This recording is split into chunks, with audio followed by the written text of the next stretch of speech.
Muy buenos días. El día de hoy tenemos a un invitado muy especial, como es el máster Giovanni Freire, director de carrera de la Universidad Laica Vicente Rocafuerte.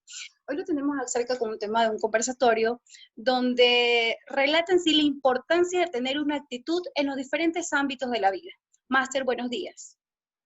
Muy buenos días, muchas gracias por la invitación, gracias por la confianza, gracias a Carla Fernández, Romy Wambo y Jocelyn Ramos. Muchas gracias una vez más por haberme invitado a este conversatorio. Gracias, Giovanni. Desde su práctica como docente, ¿qué cree usted que se debería impartir en el aula de clases para bajar el índice de corrupción de un país? Muchas gracias, muy buena su inquietud. ¿Qué debería pasar en los salones de clase? En los salones de clase, para empezar, deberían darse clases no teóricas, sino prácticas, que partan de la vivencia del docente o de la persona encargada de impartir esta asignatura. Asignatura, para empezar, la que debería tener obviamente objetivos bien claros, contenidos por demás muy conocidos por todo el mundo, y por toda la sociedad. Y también el hecho de ese conjunto de actividades vivenciales que le permitan al estudiante aprender, a apropiarse no solo del conocimiento, sino de los valores que se están compartiendo a través de ese conocimiento. La evaluación, pienso yo, que no debería ser esa evaluación típica, teórica, a través de un examen, sino más vale una evaluación práctica a través del hecho, de la observación, de que el docente genere situaciones que le permitan al estudiante ser ético. Por ejemplo, decirles, en un momento dado, hablarles de la importancia de no copiar en clases, un ejemplo, y decirle así: voy a salir un momento, ya vengo, pongan en práctica su ética. Sí, entonces, el estudiante no sabe, pero usted, no con fines de sancionar, porque esa no es la idea, sino el hecho de por ahí dejar una cámara. Bueno, de hecho ya hay estas situaciones en muchas escuelas y colegios, universidades también, donde después venga el análisis. Ahí vamos a ver, ¿fue ético o no fue ético que tales estudiantes o tales personas copiaran o no? Eso es para los estudiantes, ¿me explico? Esas ideas son para los estudiantes. Por otro lado, para los maestros, sí. En cuanto a la ética que deben de compartir, no solo como un docente de una asignatura específica, sino el hecho ya como un eje transversal. Todos los docentes deberían, en todo caso, ser éticos a la hora de planificar, a la hora de plantear las actividades, a la hora de evaluar, ¿sí? Evaluar. Y ahí, dentro de la ética, practicar responsabilidad, justicia, honestidad, etcétera, etcétera, etcétera. Eso es todo en cuanto a esta pregunta. ¿De qué manera la pedagogía puede influenciar al individuo en su comportamiento ético? La pedagogía, ¿cómo puede influenciar al sujeto, bueno, en su comportamiento ético de cada uno de los sujetos? Bien. Primero definamos qué es pedagogía. Pedagogía, en este caso, es el acto, bueno, hay muchas definiciones de pedagogía, no hay una sola. Sin embargo, hay unas que son muy fáciles de recordar. Pedagogía es el acto de enseñar o conducir a niños. Por otro lado, también habla de que la pedagogía es la ciencia que estudia como tal al fenómeno educativo. Entonces están las dos partes. Es una ciencia que estudia un fenómeno, en este caso, cómo aprenden los niños, adolescentes, a nivel de escuelas y colegios. A nivel de universidades tiene otro nombre. Se llama andragogía. Pero en todo caso cumple la función general de enseñar como tal. Entonces yo parto del ejemplo. Tienen que haber no uno, ni dos, ni tres, no creo que también todos. Sin embargo, pienso yo que el maestro, la persona que está al frente, debe de enseñar con el ejemplo, con esa pedagogía, con la pedagogía del ejemplo. Tiene que ser ético y dentro de esa ética practicar esos valores muy personales con los cuales, para empezar, él fue formado tanto en su casa como en todo, como a lo largo de su vida, ¿de acuerdo? Algo que leía muy interesante, por cierto, tiene que ver que muchas veces nosotros, la sociedad piensa de que la educación está en la casa y no, no es así. La educación formal se da en las escuelas y en los colegios. Esa es la educación formal. Entonces, ¿en quién recae esta enseñanza de la ética? Recae en los docentes. Y si recae en los docentes tienen que ser modelos y ejemplos para cada uno de esos niños, niñas y adolescentes. Profesor, ¿cuál debería ser la postura ética entre el estudiante y el docente en esa nueva modalidad virtual? ¿Cuál debería ser la postura de los estudiantes y de los docentes? Bien, empecemos por los docentes. Pero ya que contesté una parte, en cuanto a que el docente tiene que ser ético cuando prepara sus clases, planifica sus clases, cuando selecciona o toma o considera los contenidos que van a ser impartidos, cuando elige las mejores actividades que den cumplimiento a ese objetivo y finalmente la forma como evaluar. Eso es muy importante. Por otro lado, hablando específicamente de los estudiantes, tiene que ver el hecho de esa honestidad, para empezar, responsabilidad para estudiar, ¿sí? En segundo lugar, tiene que ver la honestidad a la hora de hacer los deberes, a la hora de hacer las exposiciones o los talleres, y también en los exámenes. Es decir, que siempre puede elegir entre qué es mejor para su vida. Porque si el estudiante es consciente, él va a decir, bueno, si yo copio, eso no me sirve.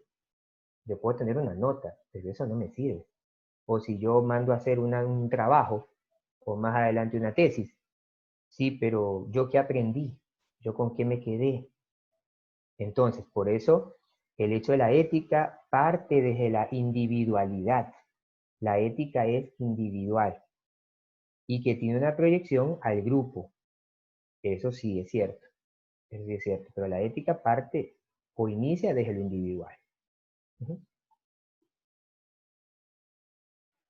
Pues bien, Máster, tenemos aquí una cuarta pregunta, y igual agradeciéndole su ayuda y el aporte que nos está dando. ¿Qué mensaje usted dejaría a los futuros psicopedagogos sobre la ética? Bien, la ética no es teoría. La ética es teoría y práctica. Y si quiere hacer algo entre las dos, quédese con la práctica, ¿sí? Con la práctica. Tiene que vivir, tiene que demostrar, tiene que visualizar todos aquellos principios y valores adquiridos a través de toda su formación. Seguramente ustedes en la escuela se acordarán de algún docente que los marcó. ¿Por qué? Por cómo era, por cómo se expresaba, por cómo se vestía, por qué, por lo que decía. Igual pasó en el colegio, que eso está más fresco todavía. Y aunque no salen de la universidad, ¿sí? Todavía, sin embargo, ustedes tienen ya, o ya tienen algunas personas, algunos docentes, que fueron un poco más allá, que les enseñaron algo más, que quisieron compartir algo más. Entonces, eso los hace diferentes. Y muchas veces se toman estos modelos, estos referentes, para uno. Y decir, a mí me gustaría saber tantas cosas como sabe tal persona, lo que sabe tal persona. O me gustaría, en cuestiones tan insignificantes, me gustaría vestir como esa persona, en el caso de las mujeres, pues, ¿no? Esos modelos que tienen. Entonces, ya cuando usted llega a conocer un poquito más de esa persona, usted se va a apropiar de esos valores, esos principios, que usted los ha visto, los ha visto en la práctica. Pero ahora ya cuando es consciente, usted va a decir, este ser humano es diferente. Eso también nos ayuda a la ética. La ética como tal nos ayuda a ¿qué? A considerar al ser humano en primer lugar. El hecho de ser diferente. Entonces, la ética nace en uno. Son esos valores, esos principios adquiridos a lo largo de tu formación. Y yo podría decir que eso no cambia. Mejor dicho, no para. Más vale, sigues aprendiendo en el tiempo y probablemente puedan cambiar. Escuche, puedan cambiar. Su ética pueda cambiar. Pero lo que sí tiene que quedar claro es el hecho de que no puedes perjudicar a nadie, ni aprovecharte de nadie para favorecerte o para favorecer a alguien más. En todo momento debe estar la ética en cada acto de tu vida, desde los más sencillos hasta los más grandes o complejos. Debe estar la ética.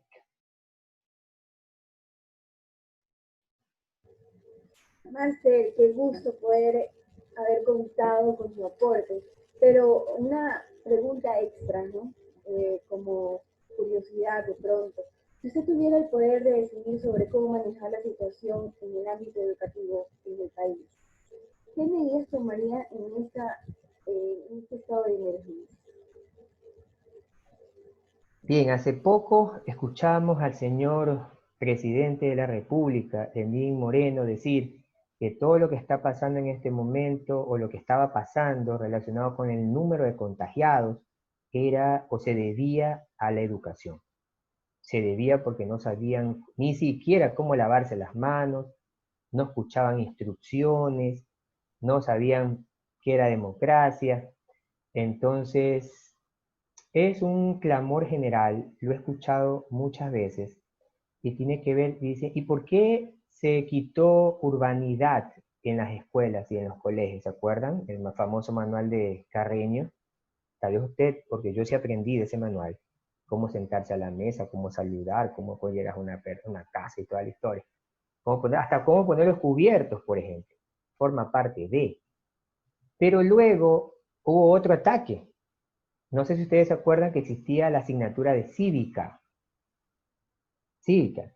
También la sacaron. También la sacaron. Y luego más adelante viene esta cuestión de ciudadanía. Hay una asignatura que se dictó hace poco que tenía que ver con la parte ciudadana, con el ser ciudadano, con la democracia. Y les comento que también fue quitada. Eso hay una explicación. Ya no importaba qué tan educado pudiese ser a la hora de la comida.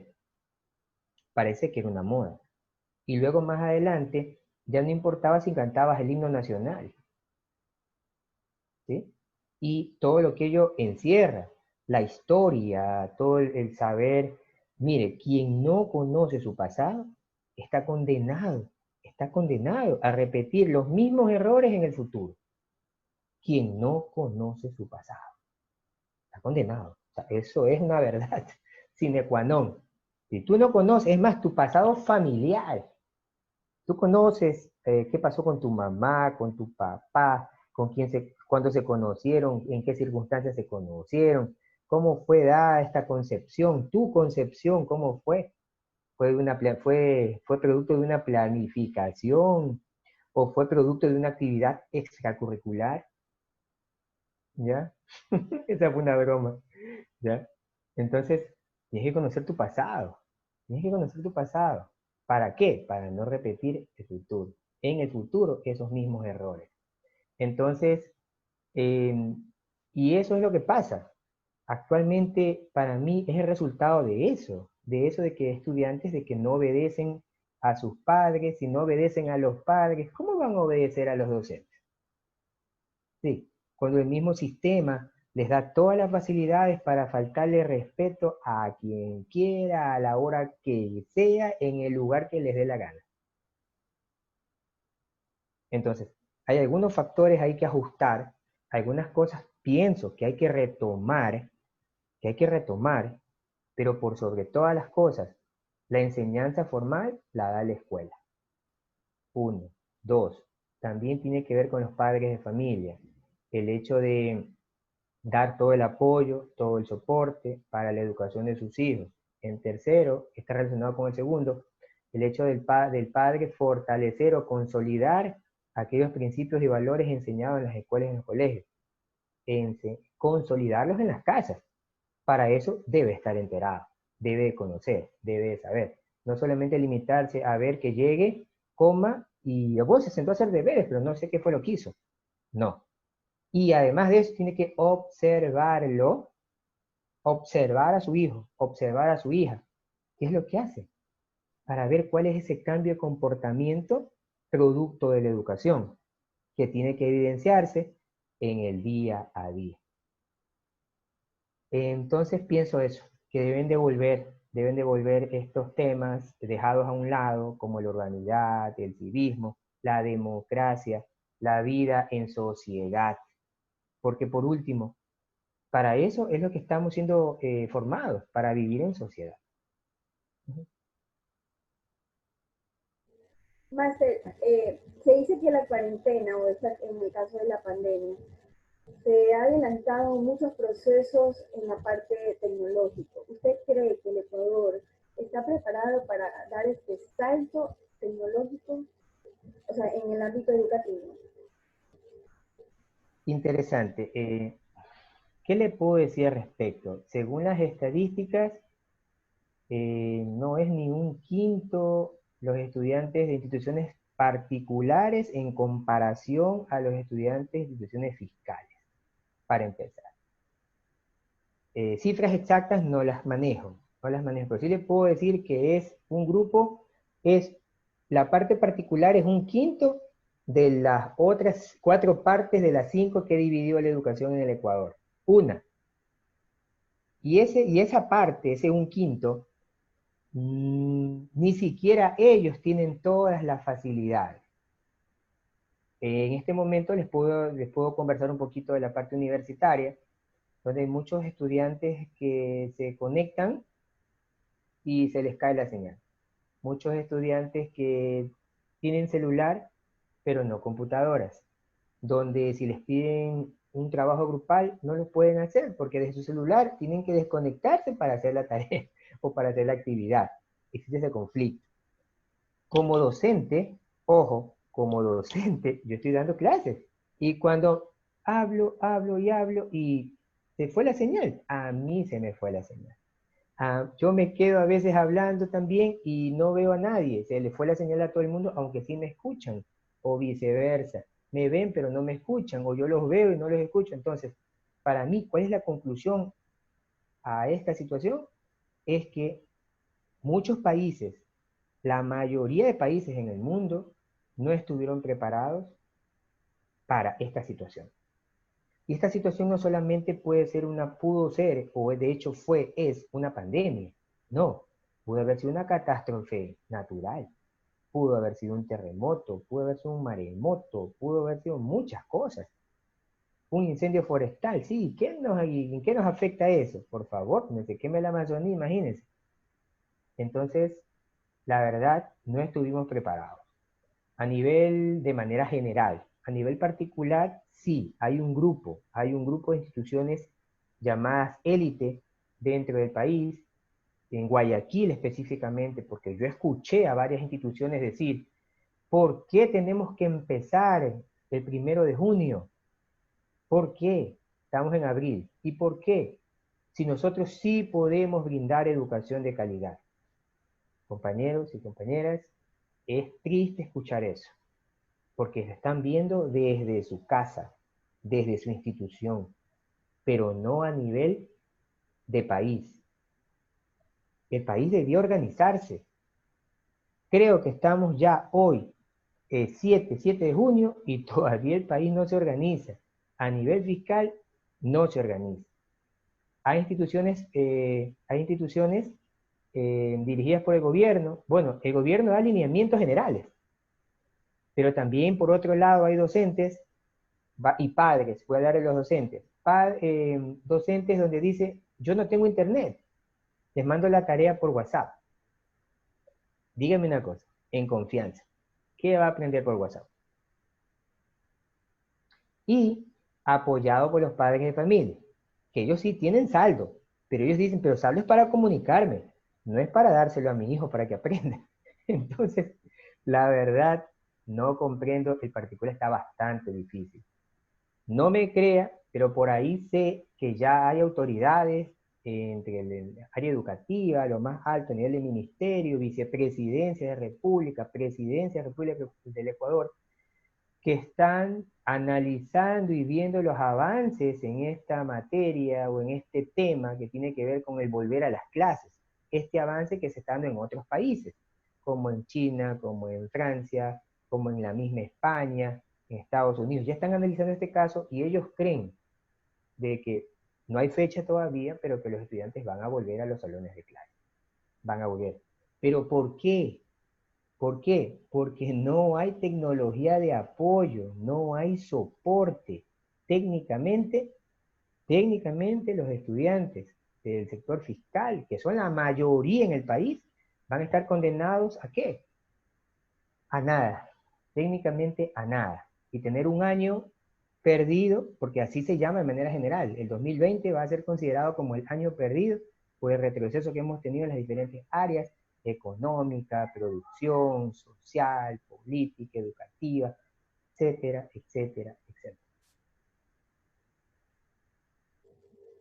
Máster, muchísimas gracias de verdad por este aporte que nos ha brindado, no solamente a nosotros, los cuatro que estamos aquí, sino que también a todo el curso que va a ver esta entrevista, este conversatorio.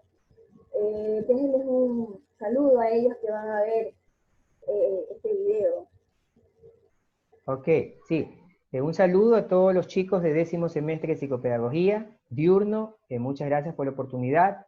Tengo muy gratos recuerdos de cuando fui su docente. Son chicos muy proactivos, les gusta aprender, y en base a ese punto que les gusta aprender, les invito a consultar al filósofo español Fernando Savater. Es muy práctico, es muy actual, contemporáneo, y yo sé que si tienen alguna duda a nivel de ética, les estoy dando el nombre preciso: Fernando Savater, filósofo español. Muchas gracias una vez más, Carla, Romy y Jocelyn. Gracias por la invitación.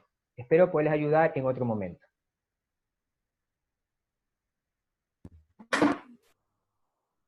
Pues ha finalizado este conversatorio. Les agradecemos a todos aquellos que están viendo y pues muchas gracias.